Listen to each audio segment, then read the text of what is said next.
What's up, guys? Welcome back. In this video we're going to talk about goalie positioning. In our last video we talked about attributes and how they affect your goalie, and there's actually already an update for that. I tested out some speed and agility numbers. Speed definitely affects how quick your goalie moves around in the crease while he's standing with the left stick. So find a number that works for you, so something that's not too fast where you're going to overplay stuff, or something that's not too slow where you can't get the pucks that you think you should be getting.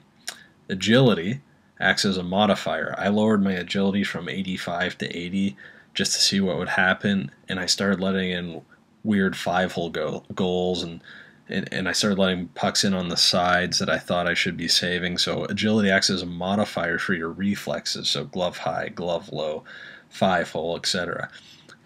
So definitely get that stat up as high as you can get it. But today, talking about positioning, this is way more important than any attribute. If you're not in position, it doesn't matter if you're 94 overall. You're not going to stop anything. So let's get on with it. Okay, so the first thing we're going to talk about is staying square to the puck.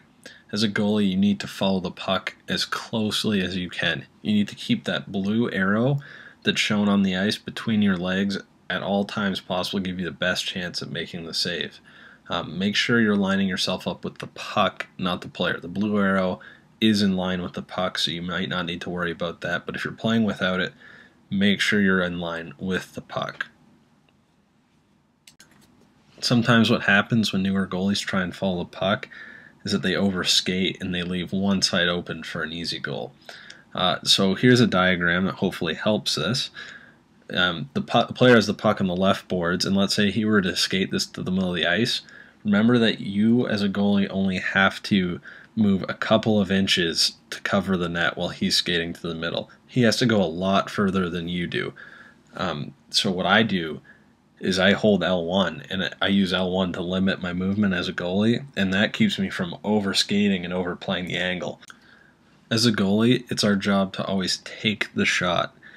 This means when a player has a puck, it's our job to do the best we can to cover the angle as if a shot were to be taken right there. And if he passes it, then we react to that pass. We don't cheat one way or another just because the guy's open. We always have to focus on the shot first. If we don't take the shot and we cheat to the pass, good players are going to pick up on the fact that you're cheating over to the pass, and they're just going to start waiting you out until you move over, and then they're going to bury a goal on the side you moved away from. One thing that's going to help you with taking the shot is to focus on what handedness the player is who has the puck. Obviously, if they're in the high slot, you can't just stay perfectly in the middle. You have to shade to the puck side, so whatever side their stick's on, you need to be an inch or two over to that side. And remember that it's always better if you can get your goalie into a set position before making a save.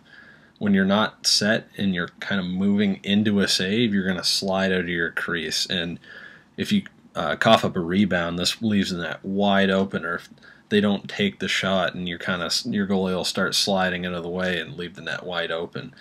So do your best to get set, stop moving once the shot's being taken. So I've created this reference guide for you guys to use, so you guys know where to be as a goalie depending on where the puck is. Alright, so I've broken the guide up into 5 different zones. The first zone is when the puck is behind the net or on the goal line. You need to be hugging your post at this point. If the puck is in the corner behind the goal line, I usually stand up and hug the post, but if it's in tight near the net, I'm in my butterfly and hugging the post. Sometimes players will hold the puck directly behind you. You don't have to be on the post, but you should be in the middle of your net at the back of your crease in the butterfly until they pick a side. Then you need to get on the post to stop the wraparound. Zone 2 extends from the goal line to the low hash mark on the face-off circle. You need to be off your post, but still deep in your net, and you need to make sure you cover the short side shot. So you should just be right in front of your post. A common misconception is that you need to be on your post when the puck's in this position, but that leaves the far side open. Just not a lot of people shoot there.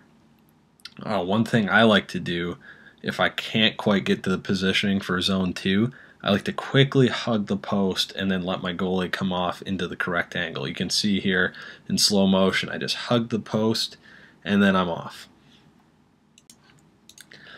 Zone 3 extends from the low hash mark through the face-off dot, and you need to be a little bit out of your crease and you need to be challenging the shot. On this picture here, I'm a little deep. This still works, but ideally you would like to be a little further out of your crease, not much, and make sure your outside leg is just on the inside corner of that little hash mark in the crease. Zone 4 is the corner blue line through the face-off circles. For zone 4, you need to position yourself at the hash marks in the crease. You just need to be in the top corner of your crease to be able to stop the puck. Zone 5 is the high and low slot right in the middle of the ice. Where you need to be here is just outside the top of your crease. Now, a lot of people don't like to skate out of their net this far, but this is the proper positioning and will give you the best chance to make a save if a shot's taken from there. Even if the guy comes in between the hash marks, you still need to be out there to challenge the shot. This doesn't change until he's on a breakaway or in really, really close. But a breakaway I'll explain in a different video. So that's a basic positioning for a goalie. Obviously it's just a guide, so you're going to have to make minor adjustments to be able to follow the puck within the zones. Also, it changes when there are open guys around your net, but I'll explain that in the next video when I cover 2-on-1s, 2-on-0s, and breakaways. So work on this basic positioning. This is going to help you tremendously. You're going to stop overplaying the puck. You're going to stop letting in weird shots from the slot that you think you're in position for, but you're not. So if this video helped you, give it a thumbs up. If you want to learn more, subscribe. There'll be more videos coming. And enjoy the highlights, guys. Thanks for watching.